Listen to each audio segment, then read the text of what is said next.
हाँ जी, good morning, good afternoon, good evening to everyone watching this video as per your time zone। तो भाई 9th class हमने हमारी biology की series का सेल कर लिया। उसके बाद टिश्यू आज खत्म कर रहे हैं। आज लास्ट लेक्चर है भाई टिश्यू का। इसके बाद हमारा एक चैप्टर रह जाएगा बायोलॉजी का, इम्प्रूवमेंट इन फूड रिसोर्सेज, जो हम अगले हफ्ते खत्म करके हमारी पूरी बायोलॉजी 9th क्लास की खत्म कर देंगे। किसी बच्चे ने अगर अभी तक भी इस चैनल को सब्सक्राइब नहीं कर रहा है तो किस बात की वेट है भाई, जल्दी से इसको सब्सक्राइब कर लो, क्योंकि इस चैनल पर आपको 9th और 10th क्लास की कंप्लीट साइंस प्रॉपर तरीके से बिल्कुल प्लेलिस्ट बनी हुई है फिजिक्स केमिस्ट्री बायो की। जाकर देखो, चैनल को सब्सक्राइब कर लो। इस वीडियो को अगर किसी ने लाइक नहीं करा अब तक तो लाइक कर दो, एक अच्छा सा कमेंट कर दो। और चलिए अभी हम इसी के साथ अपना लेक्चर स्टार्ट करते हैं। हेडिंग डाल लो भाई। कल हमने क्या करा था, इससे पिछले लेक्चर में हमने हमारा एनिमल टिश्यू का एपिथेलियल, जिसमें बच्चों को बड़ा डाउट आता था, जिसने नहीं देखी है जाकर देखो, छोटी सी वीडियो बनाई है भाई। ये पूरा चैप्टर ना 1 घंटे में हो जाता है। ऐसे ही सेल था, सेल तो हमने 3D डायग्राम से कराया था आराम आराम से। टिश्यू में कुछ है ही नहीं। टिश्यू में चार्ट बना लो, एक पहले ही दिन बताया था, चार्ट बना लो। 1 घंटे का चैप्टर है, बस पूरा चार्ट में उतार लो। बड़ी चार्ट ले लो, उस पर फंक्शन वगैरह सब लिख लो, ठीक है, और उसको चिपका लो बस। उसके बाद सेल टिश्यू में कुछ नहीं करना है भाई, चार्ट के बेसिस पे ये पूरा चैप्टर हो जाता है, ठीक है। अब हेडिंग डालिए, आज कनेक्टिव करेंगे और नर्वस करेंगे। नर्वस तो बिल्कुल ही छोटा सा, एनसीईआरटी क्वेश्चंस भी करेंगे। एनसीईआरटी क्वेश्चन साथ साथ करते हैं भाई हम, ठीक है। तो कुछ एनसीईआरटी क्वेश्चंस हम कर चुके हैं, कुछ एनसीईआरटी क्वेश्चंस आज कर लेंगे, एक्सरसाइज भी आज कर लेंगे, और इसी के साथ हम हमारा बायोलॉजी का ये चैप्टर खत्म कर देंगे। हेडिंग डालिए कनेक्टिव टिश्यू। अब कनेक्टिव टिश्यू मेजरली 4 टाइप के होते हैं। 4 टाइप के एपिथेलियल थे, 3 टाइप के मस्कुलर थे, अब 4 टाइप के कनेक्टिव है। कौन से मैम? एक तो एरियोलर, एक एडिपोज। एडिपोज पे बहुत सवाल आते हैं भाई। स्केलेटल पे भी आते हैं, बोन्स एंड कार्टिलेज, और ब्लड एंड लिम्फ पर भी सवाल आते हैं। सबसे ज्यादा आएंगे एरियोलर में, लूज और डेंस में टेंडन और लिगामेंट। लिख लो, मैडम ने पेपर लीक कर दिया, ये लाइन ही लिखो। अगर तुम्हारे पेपर में टेंडन लिगामेंट का डिफरेंस ना आए तुम वीडियोस मत देखना, हर साल आता है भाई। कोई मैडम हो दुनिया की देती है, या तो मस्कुलर का डिफरेंस दे देगी, पैरेन्काइमा कोलोनकाइमा का डिफरेंस दे देगी, एपिथेलियल का दे देगी, ये मेरिस्टेमेटिक दे देगी। अभी टेंडन लिगामेंट तो टीचर्स का फेवरेट है, देती ही देती है, ठीक है। आगे चलते हैं भाई। हमारे पास कनेक्टिव टिश्यू का काम क्या है? कनेक्शन करना है। लूजली स्पेस्ड है, बहुत सारा मैट्रिक्स प्रेजेंट है, और जेली फ्लूइड लाइक के होते हैं, ठीक है, डेंस होते हैं, बहुत घने होते हैं। एरियोलर डाल लो भाई। एरियोलर का काम क्या है? कनेक्टिव टिश्यू है, सपोर्ट करता है, हेल्प करता है to protect the muscles from the many other tissues. तो एरियोलर का काम कनेक्ट करना है। लूज, एरियोलर में 2 होते हैं, लूज एंड डेंस। एक तो लूज लूज बाउंड पड़ा होता है, तुम्हारी एनसीईआरटी में काफी सारे डायग्राम्स भी दे रखे हैं मैट्रिक्स वाले, उतने ज्यादा डायग्राम्स तुम्हें करने की जरूरत नहीं है। इसके डायग्राम्स नहीं आते हैं। डायग्राम किसके आएंगे? मस्कुलर के आएंगे, एपिथेलियल के आएंगे, नर्वस का पक्का आएगा, जो आज के लेक्चर में करेंगे। 100 की 100 आता है, और पैरेन्काइमा कोलोनकाइमा स्प्लेन्काइमा का ये डायग्राम्स, इस चैप्टर में से डायग्राम्स आएंगे ही आएंगे मेरे बच्चा। ज्यादातर चांसेस नर्वस टिश्यू के, अगर मैं बिल्कुल एक ही डायग्राम करने को बोलूं तो वो नर्वस टिश्यू का रहेगा, वो तो आपको हर हाल में करना है, बाकी सारे छोड़ जाना चाहिए। दूसरे नंबर पर मस्कुलर टिश्यू के डायग्राम्स कर लेना, तीसरे नंबर पर एपिथेलियल के कर लेना, उसके बाद पैरेन्काइमा। अगर किसी बच्चे को लगता है मुझे बिल्कुल ही डायग्राम नहीं आते तो वो नर्वस टिश्यू तो कर ही जाना 5 नंबर में। लूज कनेक्टिव टिश्यू, जो लूजली जेली मैट्रिक्स में प्रेजेंट है, स्किन और मसल्स के बीच में। भाई हमारी जो स्किन थी और अंदर हमारी हड्डियां, मसल्स कह सकते हैं, हड्डियां तो नहीं कहेंगे, हड्डियां बोन्स को कहते हैं भाई। मसल्स जो होते हैं मांसपेशियां कहते हैं शायद, मुझे कमेंट करके बताना अगर किसी बच्चे को हिंदी आती है तो। मसल्स को शायद मांसपेशियां कहते हैं, मुझे अंदाजा नहीं है भाई, मैंने बता दिया तुम्हें। स्किन और मसल्स के बीच में क्या होता है? हमारे पास एक फ्लूइड लाइक मटेरियल होता है, around blood vessels and nerves के अराउंड भी यही होता है। फंक्शन क्या है? फिल्स द स्पेस, स्पेस को फिल करता है, सपोर्ट करता है और रिपेयर करता है टिश्यू को। तो फंक्शन पूछे जाएंगे, कहाँ प्रेजेंट है पूछा जाएगा। अगला चलते हैं डेंस, जो कि क्या है, हद से ज्यादा important. Embedded in कोलोजन of the hard matrix, tendon and ligament. आएगा ही आएगा, आएगा ही आएगा, 200% आएगा। कौन किसको कनेक्ट करना है, मसल टू बोन। एक तो मस, बस, टेन, टेन को कहते हैं ना 10, 10 को हिंदी में क्या कहते हैं 10, तो ये किसको कहते हैं मस्त, 10 मस्त से याद रखो, 10 को मस्त से, ठीक है। टेंडन क्या करते हैं, मसल टू बोन करते हैं, और लिगामेंट क्या करते हैं, बोन, बोन्स, ठीक है, बोन्स टू बोन्स करते हैं। लिगामेंट्स क्या करते हैं, बोन्स टू बोन्स करते हैं। इंपॉर्टेंट है, बच्चे गलती करते हैं, लिगामेंट्स जो है वो बोन्स टू बोन्स कनेक्ट करते हैं, लेकिन जो टेंडन होता है दस्त मस्त, यानी कि मसल टू बोन करते हैं। मैं तो ऐसे याद रखती हूँ, तुम्हें जैसे भी याद करना है रख लो, पर टेंडन और लिगामेंट का डिफरेंस 200% आएगा। ये फाइब्रस टिश्यू है, ये लिटिल मैट्रिक्स इसमें प्रेजेंट है, क्योंकि बोन से बोन का कनेक्शन है। ये लिमिटेड फ्लेक्सिबिलिटी होता है, ये हमारे पास कंसिडरेबल स्ट्रेंथ है, इसकी ग्रेटर स्ट्रेंथ है। ज्यादातर तुम्हें याद रखना है कि कौन किसको किससे कनेक्ट करता है। ये मसल टू बोन करता है, ये बोन टू बोन करता है। कहाँ कहाँ प्रेजेंट होते हैं, स्किन और मसल्स के बीच में, जैसे पिछला बताया था ब्लड वेसल, वही सेम है। फंक्शन क्या है, वही सेम फंक्शन है इसके भी। तो मेन तो कनेक्टिव टिश्यू में, एरियोलर कनेक्टिव टिश्यू के फंक्शन तो सेम है, बट वैसे तुम्हें याद रखना है एक लूजली होता है, एक डेंस होता है, और डेंस में टेंडन लिगामेंट तो करना ही करना, मैं बार बार जोर दे रही हूँ। उसके बाद एडिपोज एमसीक्यू आता है कि फैट सेल कौन है, मोटापा मतलब फैट कौन देता है बॉडी को, तो एडिपोज देता है। उसके बाद बिलो द स्किन प्रेजेंट है इंटरनल ऑर्गन्स को मोटापा देता है। फ्लैट फैट ग्लोब्यूल्स जो प्रेजेंट होते हैं, फिल्ड होते हैं इससे। फैट रिजर्वेशन इसको कह सकते हैं, मतलब समंदर है ये पूरा फैट्स का। इंसुलेट करता है बॉडी को, स्टोरेज कराता है फैट की, और इंसुलेटर मतलब एब्जॉर्बेंस, कोई शॉक वगैरह उसको एब्जॉर्ब कराता है इंसुलेटर की तरह। तो एमसीक्यू यहीं से आएगा कि इंसुलेटर की तरह कौन सा टिश्यू एक्ट करता है, तो आप कहोगे adipose, adipose, adipose, adipose, adipose. फिर दूसरा कहेगा फैट को कौन स्टोर करता है, तो आप कहोगे एडिपोज, एडिपोज, एडिपोज, एडिपोज। आपको कहेगा फैट ग्लोब्यूल से फिल्ड कौन है, आप कहोगे एडिपोज, एडिपोज, एडिपोज, एडिपोज। ठीक है, काम वही है, इसका इंटरनल ऑर्गन्स वगैरह के बीच में प्रेजेंट है, इंसुलेशन करता है और वो करता है। स्केलेटल कार्टिलेज और बोन दो होते हैं स्केलेटल में, ठीक है। अब हमारे पास हम बात करें इसका एक्सटेंसिव प्रोटीन और वो वगैरह होता है, जैसे तुमने देखा ये ऐसे मेरा कान हिल रहा है, देखो कान हिल रहा है, ठीक है, ठीक है, कान हिल रहा है, तो ये और नोज देखो, नोज भी हिल रहा है, ठीक है। पिन्ना, इसको पिन्ना बोलते हैं, ईयर पिन्ना, ये पिन्ना जो हिल रहा है और नोज टिप जो हिल रही है। गले में भी हमारे कार्टिलेज प्रेजेंट होती है रिंग्स की फॉर्म में। तो ये एमसीक्यू आएगा कि हमारे ईयर में और नोज टिप में कौन सा टिश्यू है, तो आप कहोगे कार्टिलेज टिश्यू है, जो स्केलेटल टिश्यू का पार्ट है। सबसे ज्यादा तो ये ईयर का पूछा जाता है। जो एमसीक्यू फिक्स है ना मेरे बच्चा, वो करने जरूरी है, मतलब जो हर साल आते ही आते हैं, टीचर्स के फेवरेट, मतलब हर टीचर को कुछ ना पूछना हो पर ये क्वेश्चन तो पूछेंगे ही पूछेंगे। तो हमारे पास पूछा जाएगा ईयर पिन्ना वगैरह में कौन सा प्रेजेंट होता है, तो हमारे पास कार्टिलेज टिश्यू प्रेजेंट होता है। स्पोर्ट फ्लेक्सिबिलिटी देता है, देखिए फ्लेक्सिबिलिटी दे रहा है नोज को और इसको। बोन्स क्या करती है, स्ट्रॉन्ग होती है भाई, बोन्स कोई फ्लेक्सिबिलिटी नहीं देती, हड्डी तो टूटती है बस।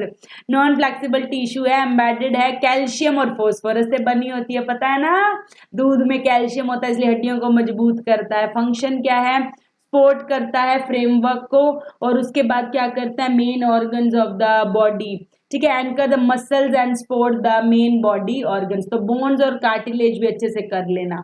उसके बाद अगला चलते हैं फ्लूइड कनेक्टिव टिश्यू में ब्लड और लिम्फ। इसके साथ हम ये हमारा कनेक्टिव टिश्यू खत्म कर देंगे। हमें पता है blood composed of blood cell से मिलकर बना होता है। ब्लड में तुम्हें पता होगा प्लाज्मा होता है, प्लाज्मा लिक्विड होता है, लिक्विड के अंदर आरबीसी, काजू बादाम एंड किशमिश पड़े होते हैं। अच्छा मैम, काजू बादाम किशमिश और क्या। ब्लड हमारे पास देखो फ्लूइड, ब्लड में जो फ्लूइड मटेरियल होता है उसको प्लाज्मा कहते हैं। प्लाज्मा के अंदर red blood cell, white blood cell और प्लेटलेट्स, स्पेलिंग देख लेना भाई, प्लेटलेट्स स्पेलिंग देख लेना भाई, प्लेटलेट्स पड़े होते हैं, यही लिखा हुआ है।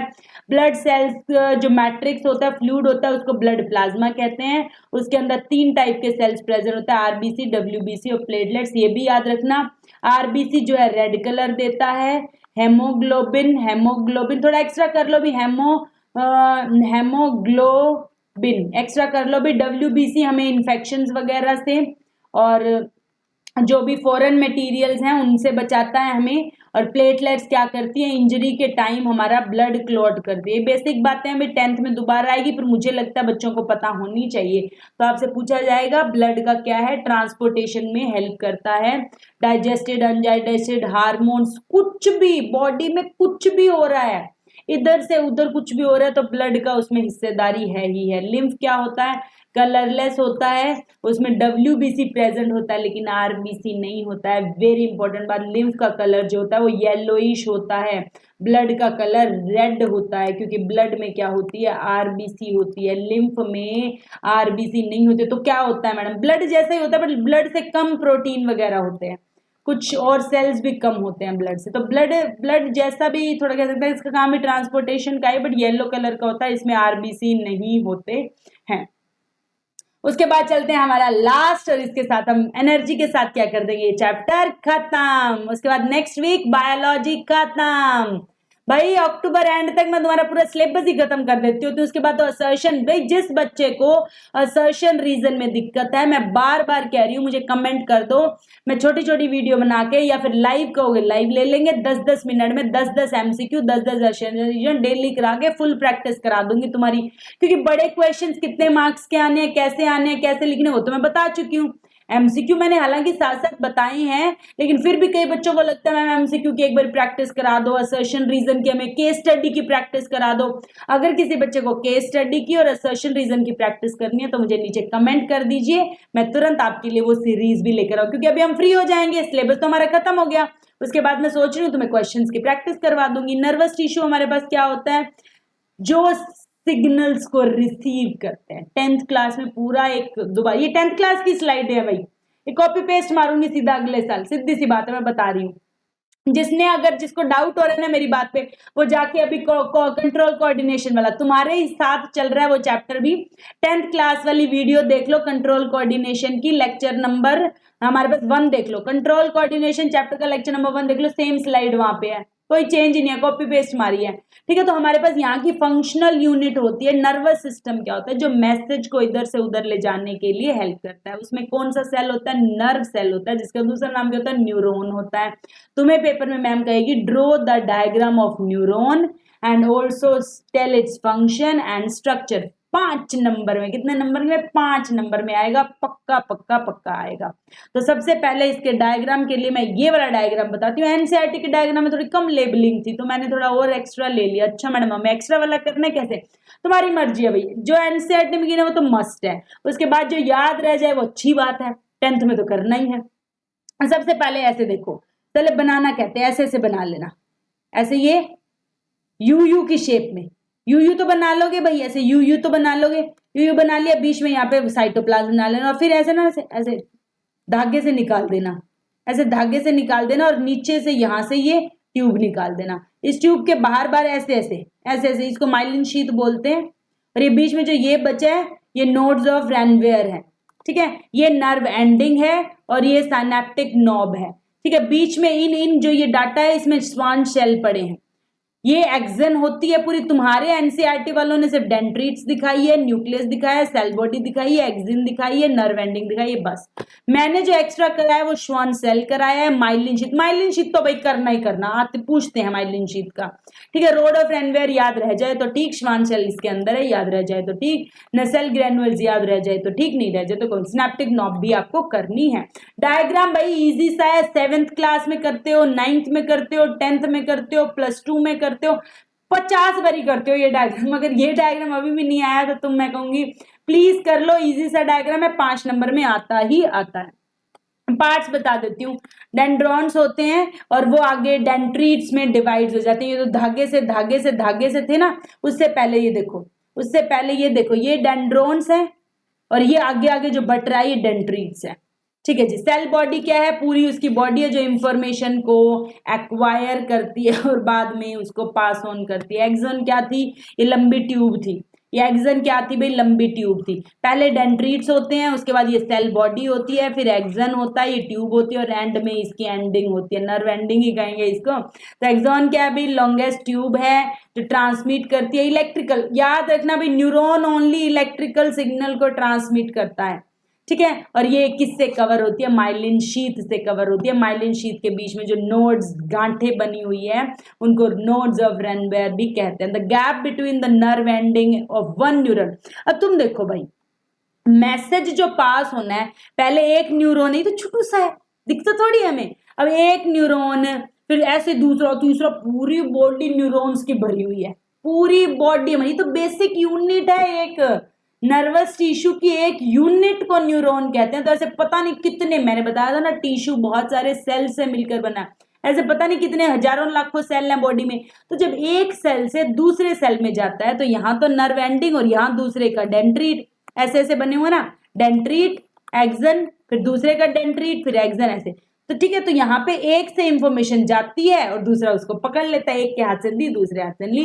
तो electrical signal converted into chemical to forward. अब जब वो इस गैप को कौन से गैप को मैम, ये 10th में बताती हूँ भाई, जिसको यकीन नहीं हो रहा 10th की वीडियो देख लो, लेक्चर नंबर, उसमें और डिटेल में बताया मैंने। तो जो ये हमारी नर्व एंडिंग है और ये जो डेंड्रिट्स है, इसके बीच में यहाँ पर इलेक्ट्रिकल सिग्नल पास नहीं हो सकते क्योंकि यहाँ न्यूरॉन नहीं है। तो यहाँ पे एक गैप होता है, इस गैप का नाम साइनेप्स होता है और यहाँ पे पहले केमिकल रिलीज होता है।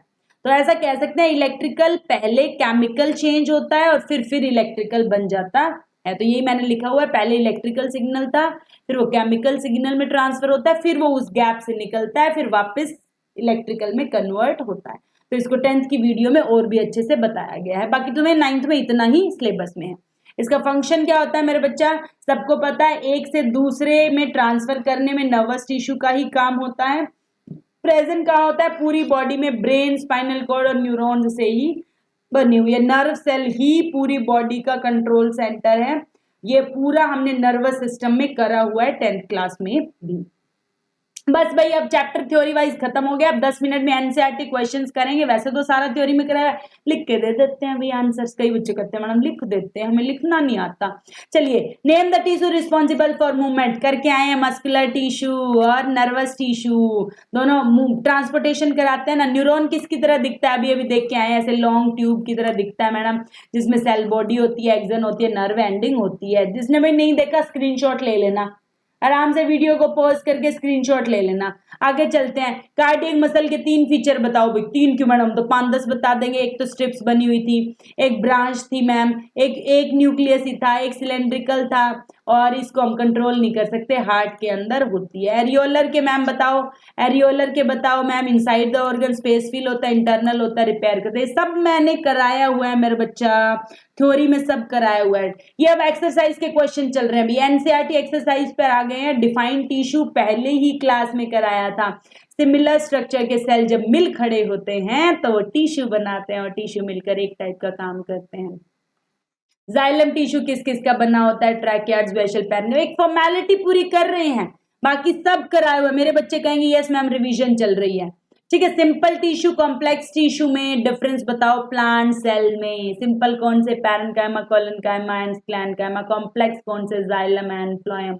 एक टाइप के होते हैं। सिंपल में एक टाइप के सेल होते हैं, कॉम्प्लेक्स में एक से ज्यादा टाइप के सेल होते हैं। इसमें हमारे पास जो स्ट्रक्चर है, द सेल्स आर मोर और लेस सिमिलर स्ट्रक्चर के होते हैं, सिमिलर फंक्शन परफॉर्म करते हैं। इसमें अलग अलग परफॉर्म करते हैं। जैसे मैंने आपको बताया था, ट्रैकियार्ड्स और वेसल्स से पानी लेकर जाती है, पैरेन्काइमा स्टोर करती है और फाइबर उनको सपोर्ट करता है। तो देखो अलग अलग हो गए ना, यही बात, सब बातें आपको बताई हुई है, बस आपको कहते हैं लिख के दे दी। पका हुआ खाना खा तो लो बस। 3 टाइप के टिश्यू, ये नाम लिख दिया और इधर इनका जाइलम एंड फ्लोएम का नाम लिख दिया। अब मैंने ये सारे क्वेश्चंस मैंने थ्योरी में कहा था आएंगे 3-3 नंबर में। Parenchyma, collenchyma, sclerenchyma. Parenchyma thin होती है, लूजली बाउंड होती है, इसमें कोई स्पेस नहीं होता, इसमें भी नहीं होता। ये लिग्निन की थिग्निफाइड होती है, सेलुलोज की बनी होती है, इसमें हेमिसोलुलोज पैक्टिन की बनी होती है, और ये हमारे पास लिग्निन की बनी होती है। स्टोमेटा के फंक्शंस एक्सचेंज करता है और ट्रांसपीरेशन मतलब पानी को इन आउट करने में हेल्प करता है। कार्डियक मसल का काम क्या होता है, कंट्रैक्शन एंड रिलैक्सेशन, हार्ट को कंट्रोल करना होता है। ये सारे एनसीईआरटी क्वेश्चन है भाई। 3 टाइप के बताया था ना, ये क्वेश्चन आता है भाई एनसीईआरटी का। तीनों के डायग्राम आते हैं, मैंने थ्योरी में भी बताया था, तीनों के डायग्रामेटिकली डिफरेंशिएट करके बताओ। तो आपको तीनों का डायग्राम बनाना है। एक तो अनब्रांच्ड होती है, मल्टी न्यूक्लिएटेड होती है, स्ट्रिप्स होती है। एक तीखी होती है, यूनि न्यूक्लिएटेड होती है, एक में ब्रांच होती है, यूनि न्यूक्लिएटेड होती है, स्ट्रिप्स होती हैं। तो इन तीनों के डायग्राम पक्के कर लो, ये 3 नंबर में आएंगे। और फिर इन तीनों का डिफरेंस भी आ जाता है। देखो 2 अलग क्वेश्चन है ये, पहले में तो सिर्फ डायग्रामेटिकली डिफरेंस पूछेंगे, दूसरे में कहेंगे लिख के बताओ, तो बता देंगे भाई ये सिलेंड्रिकल होती है, लॉन्ग होती है, सिलेंड्रिकल होती है, इसमें कोई ब्रांच नहीं होती, इसमें ब्रांच होती है, इसमें होता है। ये multi nucleated, uni nucleated, uni nucleated होते हैं, इसमें बैंड्स होते हैं, इसमें नहीं होते हैं, इसमें होते हैं। इसमें हमारे पास एंड्स ब्लंट होते हैं, इसमें टैपरिंग मतलब तीखे एंड्स होते हैं, इसमें वेवी एंड्स होते हैं। ये हमारे पास वहां प्रेजेंट होती है बोन्स वगैरह में, ये हमारे पास जो हमारी इनवॉलेंट्री एक्शंस परफॉर्म करती हैं, और ये हमारे पास हार्ट में प्रेजेंट होती है। उसके बाद न्यूरॉन का डायग्राम तो अभी अभी करके आए हैं नोट्स में। उसके बाद ये इंपॉर्टेंट क्वेश्चन है भाई, एमसीक्यू में पूछा जाएगा, कौन सा tissue inner lining of mouth में प्रेजेंट है, बताया था एपिथेलियल टिश्यू। कौन सा मसल टू मस्त 10 टेंडन, कौन सा फूड ट्रांसपोर्ट करता है फ्लोएम, कौन सा फैट स्टोर करता है, बताया था एडिपोज। कौन सा फ्लूइड मैट्रिक्स बनाता है ब्लड का प्लाज्मा, कौन ब्रेन में प्रेजेंट है, अभी ये बताया था nervous tissue, neurons. Identify the cell, बताया स्किन में कौन सा प्रेजेंट है, एपिथेलियल टिश्यू, वो भी squamous epithelial. Bark of tree में बताया था आपको सिंपल परमानेंट में, बार्क ऑफ ट्री मतलब कोक वगैरह जो हमारे पास आए थे, प्रोटेक्टिव टिश्यू होता है। प्लांट में प्रोटेक्टिव टिश्यू होता है, सिंपल परमानेंट का ही तो था, सिंपल परमानेंट में 3 स्पॉटिव थे, 2 प्रोटेक्टिव थे। Lining of kidney tubule, tube वाले बताए थे आपको। लाइनिंग ऑफ क्यूबॉइडल बताया था, जहां पे ट्यूब वगैरह आ जाए, याद कराया था, जहां पे ट्यूब वगैरह आ जाए वहां पे क्यूबॉइडल। वास्कुलर बंडल बताया था, complex permanent, xylem and phloem. Bone में बताया था कनेक्टिव टिश्यू। ये सब बताए हुए हैं भाई, कर लो, ये तुम्हारे पेपर में आएंगे। Last but not the least, आपको पूछेंगे पैरेन्काइमा कहाँ प्रेजेंट होती है, तो लीफ फ्रूट फ्लावर में प्रेजेंट होती है। एपिडर्मिस का क्या रोल होता है, ये प्रोटेक्ट करता है, मैकेनिकल इंजरी से बताता है, और गैशियस एक्सचेंज में हेल्प करता है। कोर का क्या काम है, मैन को प्रोटेक्ट करता है, प्लांट को मैकेनिकल इंजरी से बचाता है, टेम्परेचर से बचाता है, वाटर लॉस को बचाता है। स्क्रीनशॉट ले सकते हो, भी थ्योरी में सब करा हुआ है। लास्ट इसको कंप्लीट करना है, ये तो मैडम ने कितनी बारी कराया है। परमानेंट के 2, सिंपल और कॉम्प्लेक्स। सिंपल के आगे 3, parenchyma, collenchyma, sclerenchyma, parenchyma, collenchyma, sclerenchyma, parenchyma, collenchyma, sclerenchyma, और कॉम्प्लेक्स के आगे जाइलम एंड फ्लोएम। इसके भी आगे कर सकते हो, ये सपोर्टिंग है, ये प्रोटेक्टिव होते हैं, एपिडर्मिस एंड कोर। तुम तो जाओ भाई, कुछ भी कर सकते हो, तुम तो एक किताब लिख सकते हो इस चैप्टर पे, पूरा अपना चार्ट बना लो, छोटा सा इजी सा चैप्टर है, 4 डायग्राम है, एक नर्वस का कर लो, मस्कुलर टिश्यू के कर लो, एपिथेलियल के कर लो, और पैरेन्काइमा, कोलेनकाइमा, स्क्लेरेन्काइमा, 4 टाइप के डायग्राम इस चैप्टर में आ सकते हैं। उसके बाद इस डायग्राम का मैपिंग कर लो, जैसे मैंने पूरा मैप बना के समझाया है, थ्योरी वाइज समझाया, उसके फंक्शन लिख के दिए हैं, क्वेश्चंस कराए हैं, अच्छे से इस चैप्टर को हमने कंप्लीट कर लिया है। तो इसी के साथ हम इस वीक का हमारा डाटा खत्म करते हैं। अगले वीक हम अपनी बायोलॉजी खत्म कर देंगे पूरी अच्छे से।